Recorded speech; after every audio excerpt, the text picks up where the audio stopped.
So I'm going to quickly show you how to set your floats on your carbs. This principle applies pretty much to any carb that you use. I've already done these three.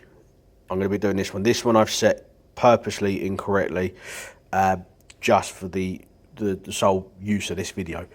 So let's crack on with it. Right, let's get this set up. When you're setting up your float height, basically the floats, what they do is this meters the amount of fuel that comes in and out. Once your float bowl is at a certain level, it will stay at a certain place and it will block off where your fuel comes in through there. That's essentially it. If you have it too far open, you flood the carb. If you have it all the way closed, enough said, you don't get any fuel in at all, which is pretty much what this bank was doing. I was getting two up here, weren't letting enough fuel in, and these two down here were letting too much fuel in. So completely out of balance. Anyway, so what we can do here, if I show you, as I said, I've set this incorrectly on purpose, and then you see there's just no bounce to it at all. Now those little valves there, or the little needle, I don't know if you can see that silver cylinder, that tang rests on the top of it. There's a little spring-loaded part of it. Let me see if I've got an old needle. I can show you quickly. There we go, that's what they look like. Now this one, you can see that the needle has completely compressed in.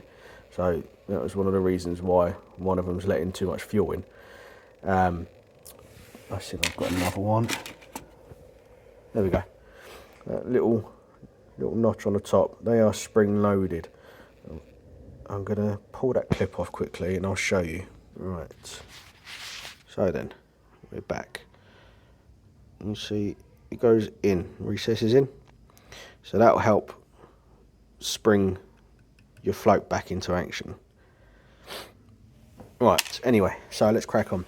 So when you're setting up your carbs, you want to be looking at what the manufacturer says in the menu, in the manual, excuse me, food on the mind. Now Suzuki, these have come off a Suzuki Bandit. This one here in particular, this actually come out of my old college that I went to about 12-13 years ago, and somehow I've ended up inheriting a bike that I worked on back then. But the manual in Suzuki states that this needs to be around 17 mil, with about a 1 mil discrepancy plus. So yeah, basically when you're trying to adjust your float level, this tang here, you want to be pushing in. Now it's a bit hard for me to do one-handed. I'll see what I can do, but the tang you push in this case, because it's too far up, you want to make sure your carbs are level as well, completely flat. So I've got it resting up against my machine there just to stop it from rocking. Let me see what I can do one-handed. Bear with me for a moment, this might look a bit weird. Right, why am I looking at it through the camera? So lift the float up. No, this isn't going to work. Bear with me for a sec, I'm just going to try and adjust it. Right, so I've adjusted it. Basically what I did is I put a small flathead screwdriver and I pushed down on that tang to push the float up. Now you can see there's a bit of spring action in it, like so. Now, as I said, the manual says it has to be 17 mil.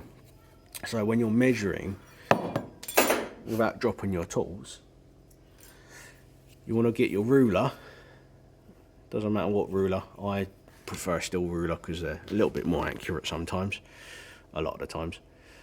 You want to make sure you put it on the flat edge. Blimey, I think I've got that on spot on just by my eye. And that's coming out at about 18 mil, just above 18 mil. So I do need to adjust it a little bit more, but when you're adjusting it, or when you're measuring should I say, make sure your ruler is on the flat edge of the carb like so, and you're measuring the top of the float. And that's pretty much how you measure it, and you adjust it by bending that tang there. So I need to pull it out just a little bit, but that's how you adjust your float height, and that's how you stop your carbs from flooding or not getting any fuel at all. Cheers for watching.